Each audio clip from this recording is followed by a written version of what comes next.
చూసిన వాళ్ళందరికీ మస్తే నమస్తే. Welcome back to one more mini video. So వంకాయ కూర అంటే చాలామందికి ఇష్టపడతారు కదా. సో మా డాడీ సైడ్ ఫంక్షన్స్లో వంకాయ కూర లేని ఫంక్షన్ ఉండదన్నమాట. ప్రతి ఫంక్షన్లో ఉంటుంది, అదే వాళ్ళకి నాన్ వెజ్. సో నాకైతే వంకాయ అస్సలు నచ్చదు, బట్ ఇట్లా వేస్తే ఆ గ్రేవీ ఒక్కటి అన్నంలో నంచుకొని ముక్క పడేసడం అవుతుంది. సో వంకాయలని 2 సైడ్స్ కట్ చేసి, సో 4 షేప్స్ అవుతాయి కదా, దాంట్లో స్టఫ్ చేయాలన్నమాట. ఆనియన్స్, ఉప్పు, కారం, జీలకర్ర పేస్ట్ చేసి దాంట్లో స్టఫ్ చేసి ఫ్రై చేసేయాలి.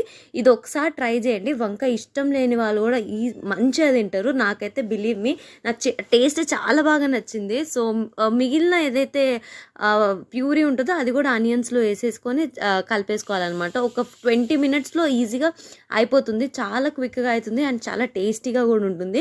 నేనైతే అసలు వంకాయ దగ్గరికి కూడా రానియను, ఆ గ్రేవీ కలుపుకొని తినేస్తాను అనమాట. సో ఒకసారి ట్రై చేయండి. That's it for the video. Subscribe. Bye.